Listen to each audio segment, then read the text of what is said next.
My name is Jamie, and I was $50,000 in debt to a shadowy auction house for a garden chair. I was too exhausted to answer. I fell asleep right there on the cold pavement, surrounded by millionaires, my head resting on the feet of the cursed antique armchair. I woke up hours later. The crowds were gone. Lena was gone. The only thing left was the antique armchair, sitting alone under a street lamp.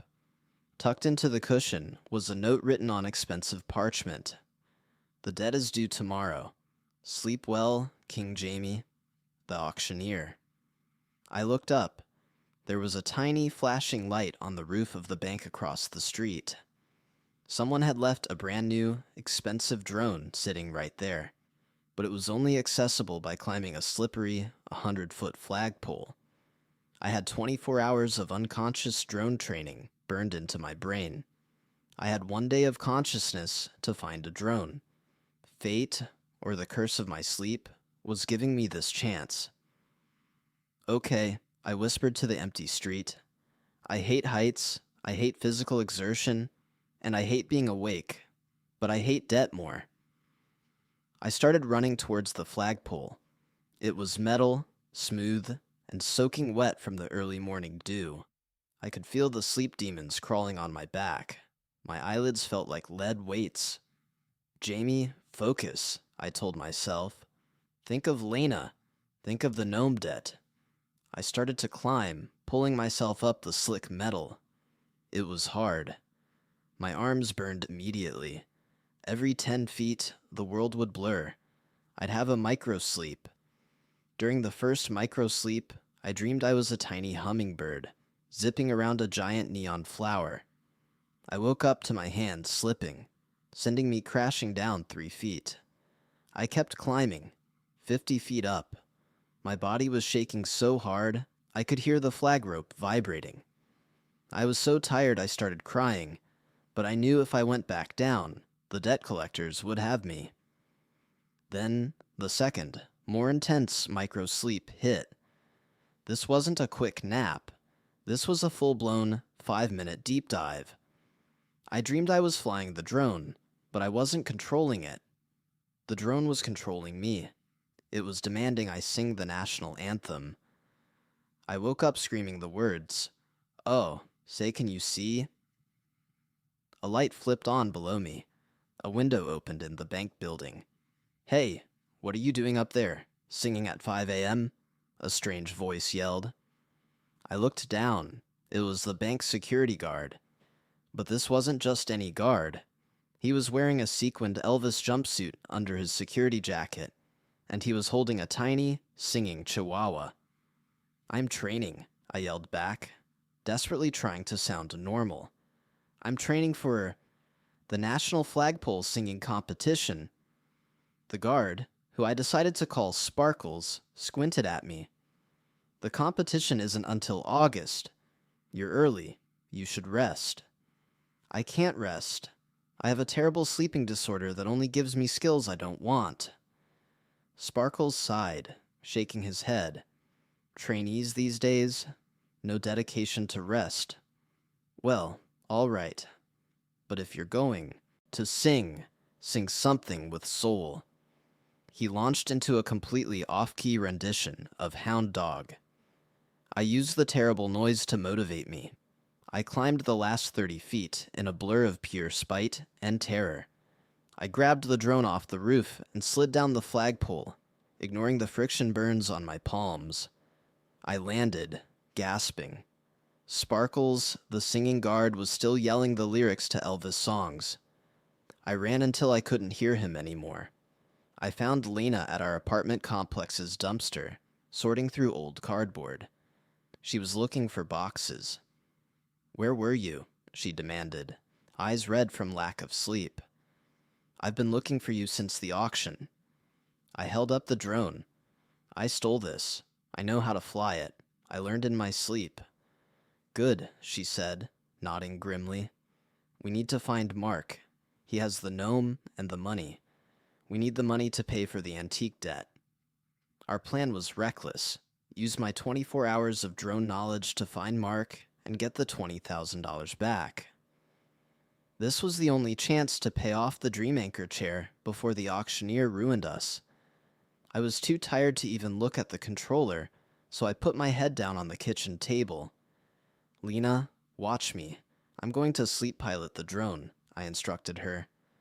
"No, Jamie. You have to be awake to do this. We have to track him. We have a plan tonight," she cried. "The plan is better when I'm asleep," I mumbled. I fell into a trance. My eyes were closed, but my hands were flying over the controller. I felt the drone lift off the ground, zipping through the city. I saw the world from a mile up. The screens on the controller showed a GPS map and a live feed. Lena was shrieking next to me. "Jamie, you're flying over the highway. You almost hit a blimp. You're driving. Wait, you're driving the drone into a sewer?" I woke up, startled. The drone was hovering over our kitchen sink. The screen displayed a single, blurry image. A faded carousel horse covered in peeling green paint. "Where is that?" Lena demanded. "It's a carnival," I said, the knowledge fading already. "An abandoned carnival. It's Mark's hiding spot. He's there with the gnome and the money." The entire sleep-flying exercise had only lasted 3 minutes of real time. My hands felt empty, the knowledge of drone control already leaking out of my brain. "I'm too tired," I admitted, defeated. "I'm supposed to be awake for our important plan tonight. The romantic plan we made after the gnome fight." "What romantic plan?" Lena asked, crossing her arms. I looked at my notes. On a crinkled post-it, I had written 7 p.m., dinner at fancy place. 8 p.m., movie. 10 p.m., talk about the future without sleep. We were supposed to have a romantic night and talk about our future, I told her. But I slept through the stakeout and the drone training, and now I just want to go back to sleep forever. Lena's face crumbled. "I took 3 hours off work for that, Jamie. I had to beg my manager. You can learn to fly a drone in your sleep, but you can't stay awake for a movie." "It's not my fault. The sleep is aggressive," I roared, throwing the controller against the wall. She grabbed the controller, shoving it into my chest. "Then use the sleep, Jamie. We go to the carnival now. We get the money back. That's the only future we have left." We drove Lena's ancient pickup truck to the location the drone showed us. It was a terrifying, abandoned fairground. Ferris wheel frozen halfway up. Clowns painted on plywood, watching us with empty eyes. It was a monument to failure, just like my life. We found Mark's repo truck parked behind the rusted ring toss booth. We moved through the dead carnival, me holding a broken tent pole, Lena holding the drone controller. "Mark," I yelled, "I know you're here. Give me back the gnome and the 20,000, a rough voice called back. "The gnome is long gone, Jamie. I sold the yard demon to a collector for 5 times the debt you owed me, and your 20 grand? That's covering my therapy bill for the soy sauce incident." He emerged from behind a carousel, grinning like a predator. The $20,000 was tucked into his jacket. "You are nothing but a thief, Mark," I whispered, shaking. "No, Jamie. You are the thief. You steal time, money, and sanity from everyone around you. You're a waking disaster." That hit me hard. I hated that he was right. I was a disaster, a walking sleep contagion. "I need that money," I yelled and lunged. Mark was stronger. He shoved me back against a dusty arcade machine. My head snapped back. The sleep hit. This time, the dream was fast and violent. I was back in the sterile white room, but now, Grandmaster Victor Orloff was there. He wasn't playing chess. He was teaching me unarmed combat. He moved with blinding speed, showing me how to disarm, how to strike pressure points, how to use my opponent's weight against them. I woke up mid-punch. I was lying on the ground, but I was moving. My arm shot out, hitting Mark exactly where Orloff had taught me. Mark gasped, clutching his stomach. He stumbled backwards. I stood up, feeling the incredible, fleeting knowledge of martial arts draining from my body. I had maybe 10 seconds left. "Give me the money," I shouted. I moved with the grace of a sleep ninja, sidestepping his desperate swing. Mark pulled the $20,000 out of his pocket and threw it in the air like confetti. We both dove for the cash. It scattered everywhere, mixing with the trash and sawdust on the carnival floor. We wrestled, scrambling for the $1,000 bills. I managed to gather about half the cash. Mark grabbed the rest and made a break for his truck. "You lose, Jamie? You'll never find me again," he screamed, jumping into the driver's seat. I had about $12,000. Not enough for the $50,000 debt. I was losing. Lena, standing by the ring toss booth, was crying, watching the entire terrible mess. She was holding the drone controller. Suddenly, she looked at the controller in her hand. Then she looked at the debt-fueled rage in my eyes. She didn't hesitate. She threw the controller to me. "Fly, Jamie, fly." I caught the controller. The martial arts skill was gone, but the ghost of the drone training was still there. I was too slow to remember the full controls, but I remembered one thing: ramming speed. I aimed the drone at Mark's truck. He was starting the engine. "You stole my sleep. You stole my life," I roared. I pushed the thumbstick forward with all my remaining strength. The drone, instead of flying smoothly, shot across the ground like a metallic missile. The drone didn't hit the truck's engine. It flew directly into the exposed gas tank and exploded. Not a big explosion, just a messy, loud burst of smoke and shrapnel. The back end of Mark's truck instantly caught fire.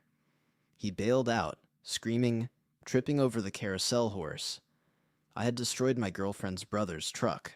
I was now responsible for another massive, insane debt. And I had only $12,000. Lena ran up to me, her face pale. "His insurance is going to kill us. What were you thinking?" "I was thinking that the sleep teaches me extreme, uninsurable violence," I yelled back, feeling the adrenaline dump. I ruined his life so he couldn't ruin mine. She looked at the burning truck, then at the cash in my hand, then at the gnome-shaped scratch on my cheek. She didn't look angry anymore. She looked like she was finally accepting the terrifying reality of our relationship. "We have to leave the city," she said, her voice hollow. "The auctioneer is coming. Mark is coming. The gnome is coming. We need to disappear." We fled. We drove for hours, leaving the city lights behind. I was in the passenger seat, trying to count the ruined money, trying to figure out how $12,000 could cover $50,000 plus a destroyed truck. I couldn't stay awake. It was pointless. I fell asleep in the truck, my head against the cold glass. This dream was different. It wasn't about martial arts or drones or chess. It was quiet. I dreamed I was standing in a small, sunny kitchen. Lena was there. She wasn't manic or exhausted. She was just happy. She was humming, making coffee. We had normal furniture. No gnomes, no debt. We laughed about something small. We held hands. It was the most beautiful, gentle, simple good dream I had ever had. I woke up screaming, tears streaming down my face. "Lena, stop the truck. Stop the truck now." She slammed on the brakes. "What is it? Are we being chased?" "No, worse. I had a good dream. A beautiful, normal dream. You and me, happy, making coffee. That means the reality inverse bomb is counting down. Something absolutely catastrophic is about to happen, because I finally dreamed of peace." I was hyperventilating. I knew the rules. My beautiful dream meant our waking reality was about to be obliterated. Just then, my cheap burner phone rang. It was an unknown number. I answered it, my hand shaking. "Hello, Jamie," a calm, smooth, almost too perfect voice said. "My name is Dr. Phobator. I know about your debt, your dreams, and your garden gnomes. And I know you just had a good dream. I'm calling to offer you the only cure." "What cure?" I whispered, my eyes darting nervously into the dark woods around us. "The cure for sleep, Jamie. The cure for your ruin. I can give you eternal wakefulness. You will never sleep again. You will never have a bad dream, a good dream, or a single moment of ruin again. But there is a price. A terrible price." "What is it?" "You must forget everything," Phobator said, his voice dropping to a theatrical whisper. "The cure will burn away every memory, every emotion, every thought you have ever had with Lena. You will be a clean slate, awake forever. But you won't remember her face. You won't remember this debt. You won't remember that you loved her." I looked at Lena, who was staring at me, her face illuminated by the dash light. Her life was chaos because of me. The good dream I just had meant this was about to become 1,000 times worse. I had to choose eternal wakefulness and forget Lena completely, or risk a sleep episode that would ruin her life forever. Before I could answer, the truck went silent. It wasn't the engine stopping. It was the entire electrical system dying. The doors locked. The radio crackled to life, but it wasn't a song. It was the Grandmaster's voice, playing over the speaker. "Checkmate, Jamie. Your move." The voice of Grandmaster Orlov, the chess wizard I beat in my sleep, was coming from the truck speakers. It was tinny, awful, and filled with cold, calculating hatred.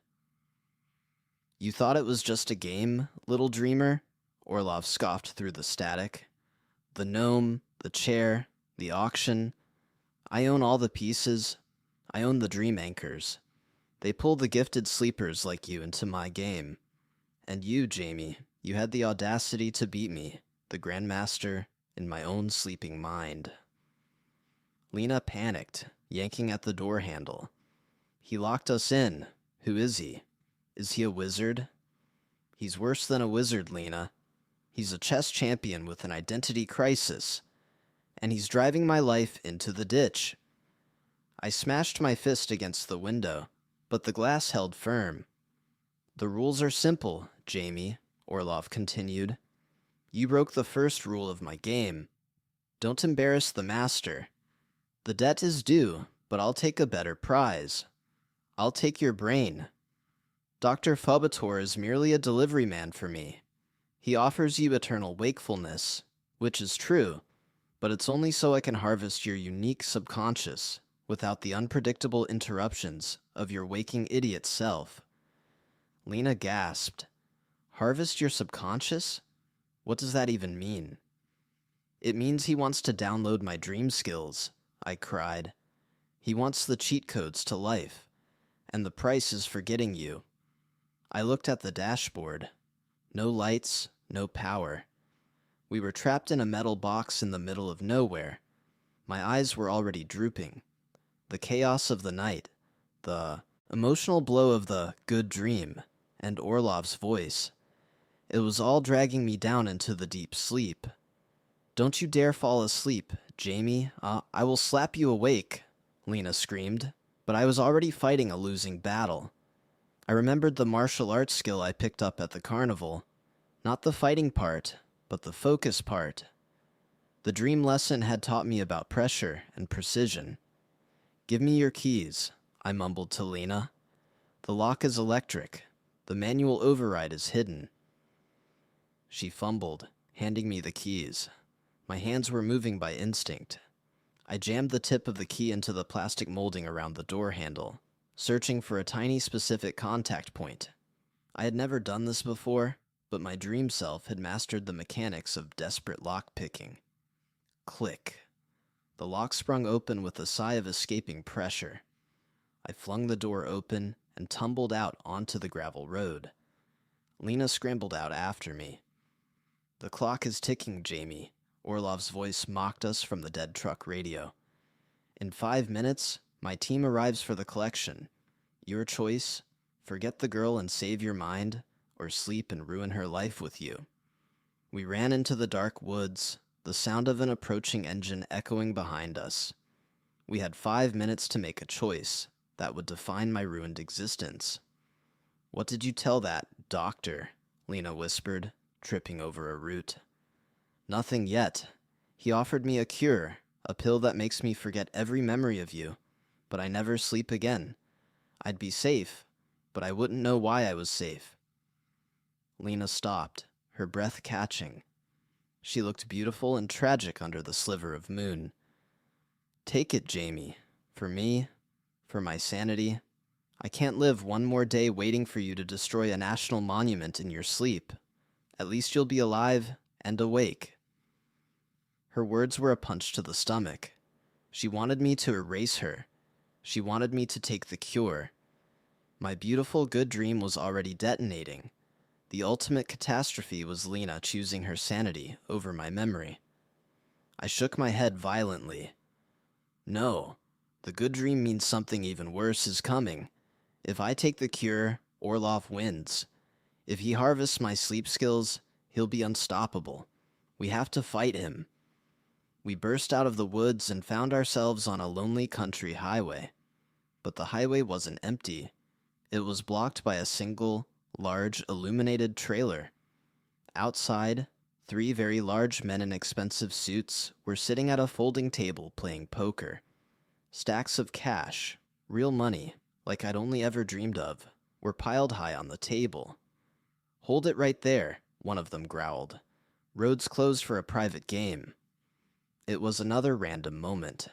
An intense, out-of-place roadblock set up by Orlov's team. We just need to pass, I pleaded, breathless.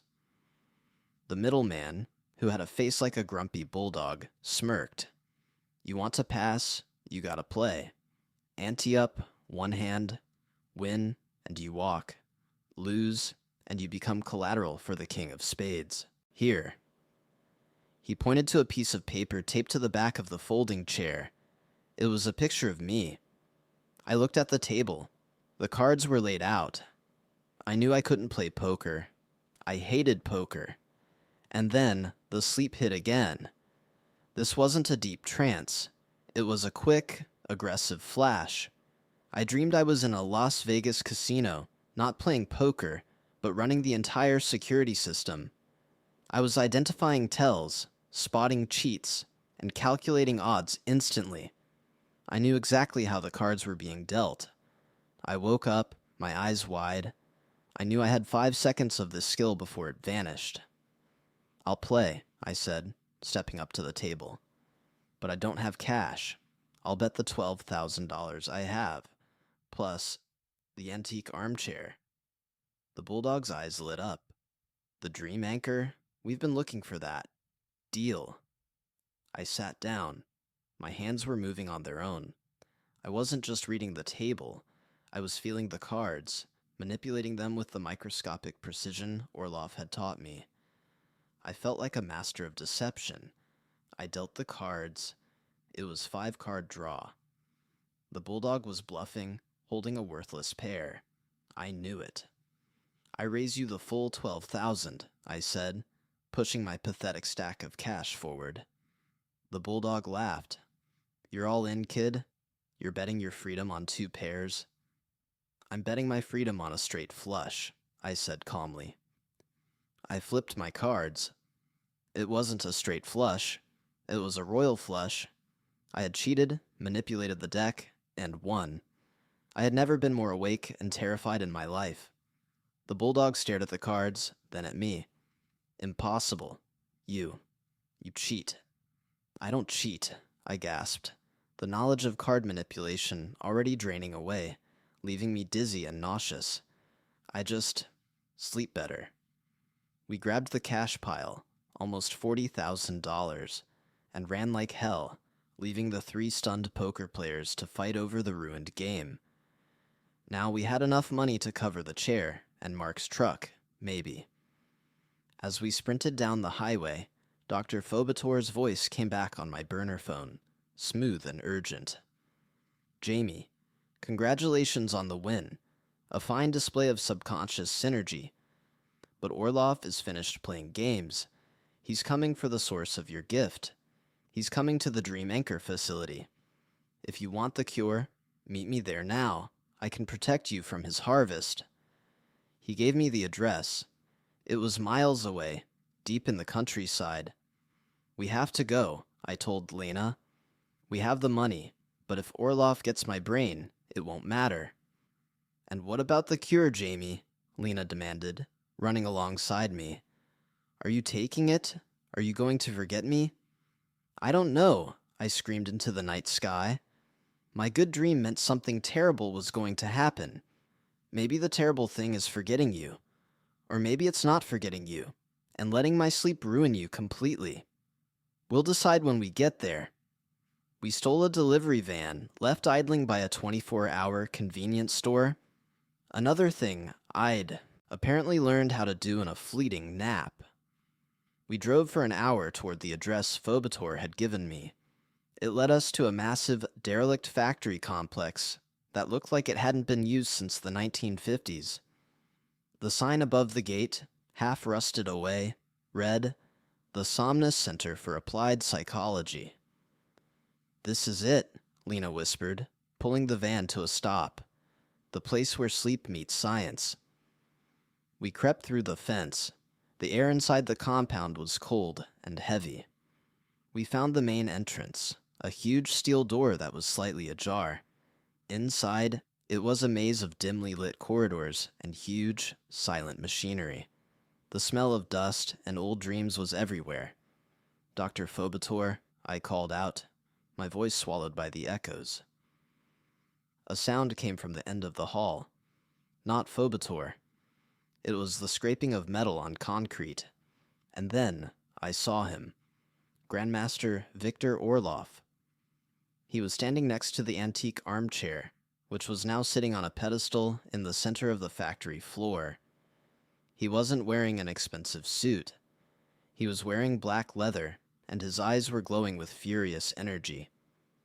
"Welcome, Jamie," Orlov said, his voice now real, not through a speaker. "You came to the final square. I had to lure you to the place where my anchors are strongest. Now, I will take back what you stole from me, my dignity and your sleep." He wasn't holding a weapon. He was holding a chessboard. A huge, life-size chessboard was painted on the floor between us. The pieces were large, carved wooden figures. "The game is on, Jamie," Orlov snarled. "The final move. You will sleep, and I will win. For eternity." I felt the immense weight of the Somnus Center pressing down on me. I realized this whole place was designed to amplify the dream power. The air was thick with it. I tried to stay awake, but the sleep was no longer a curse. It was a physical force, pressing me into the ground. Lena stood beside me, clutching my arm. "No, Jamie, fight it." I saw a figure move in the shadows behind Orlov. It was Dr. Fobator. He stepped into the light, holding a single, blinding white pill. The cure. "Take it, Jamie, now," Fobator yelled. "It's the only way to escape his harvest." "Don't do it, Jamie," Orlov screamed. "Don't forget her. Face me, little king. Play the game." I looked at the pill. I looked at Lena, whose face was blurring into a smear of desperation. I looked at Orlov, the man who had ruined my life, because I beat him in my subconscious. I had the money to pay the debt. I had the knowledge of the cure. But the sleep was here. It was heavy, warm, and utterly irresistible. My good dream's catastrophe was finally arriving. I felt my knees buckle.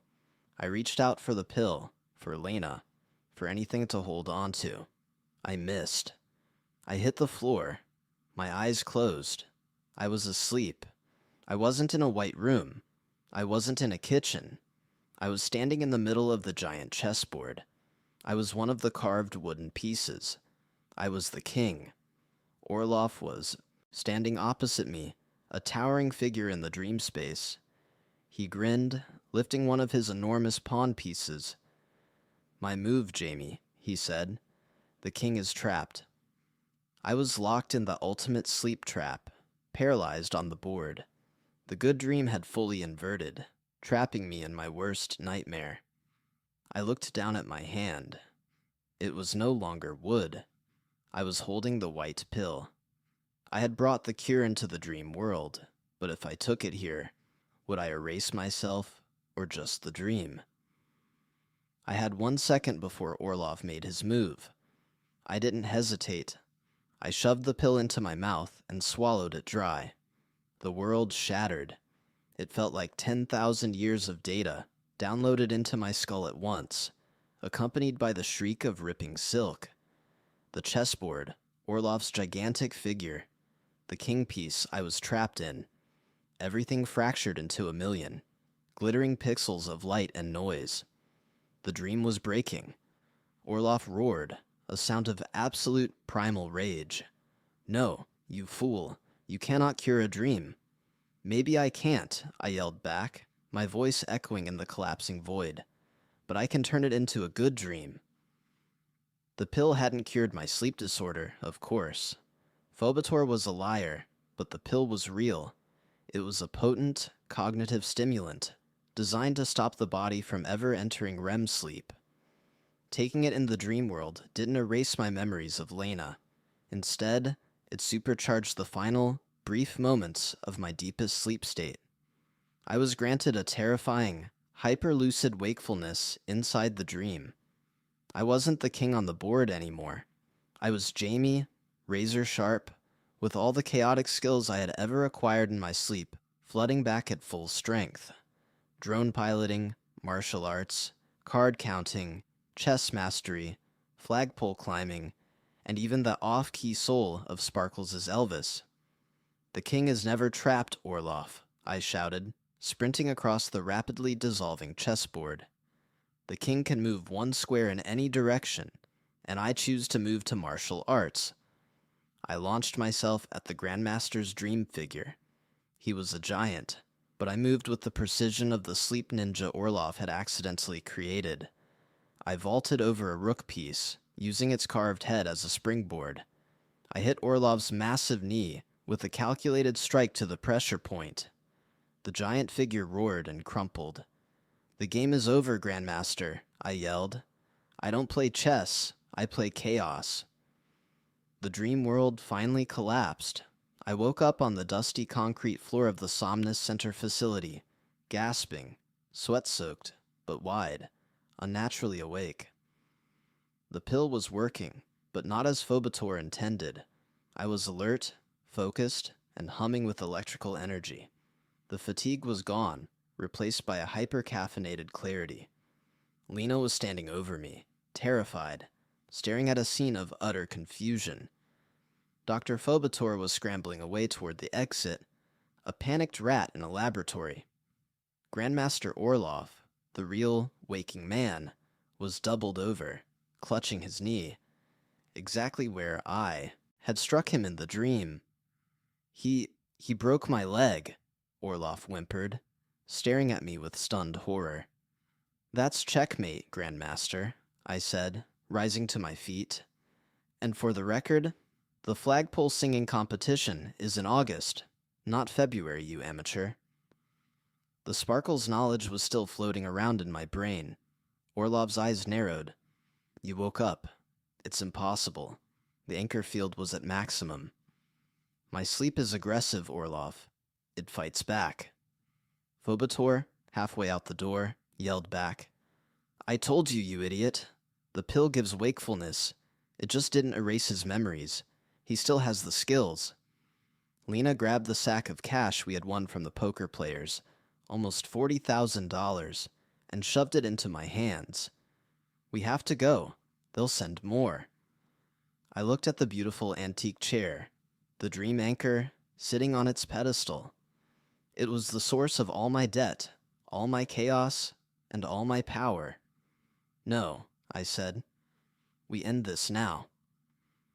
I walked toward the armchair, the ultimate source of my ruined life.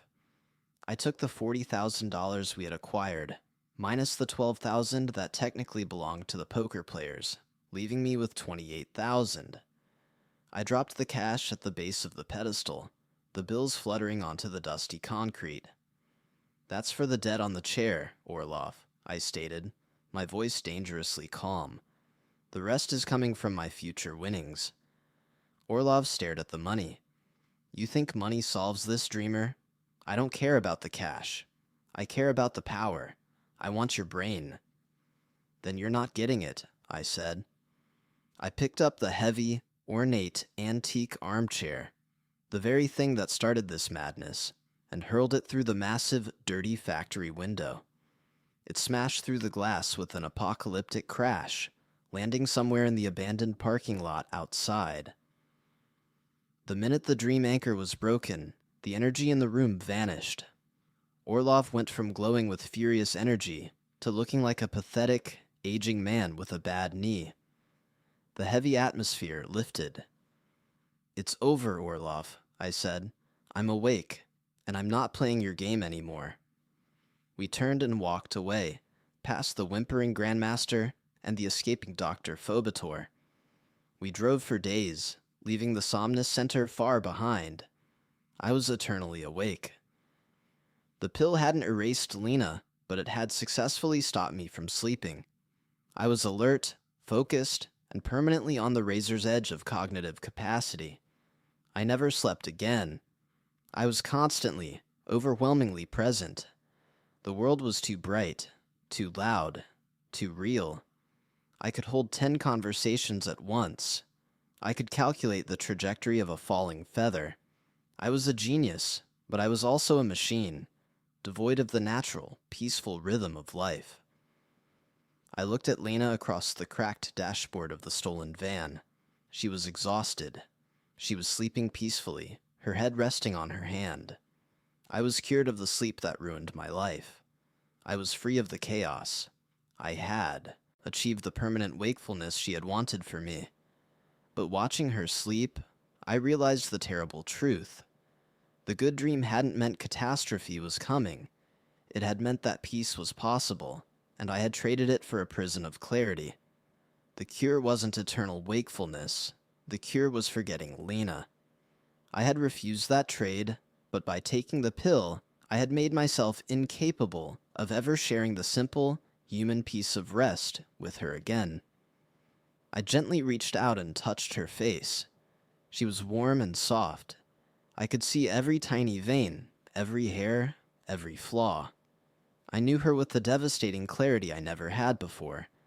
And I loved her, still. I was awake forever. But I was alone in the quiet. The nightmare engine was gone, but the ghost of my ruined life remained, whispering the one thing I couldn't stop hearing.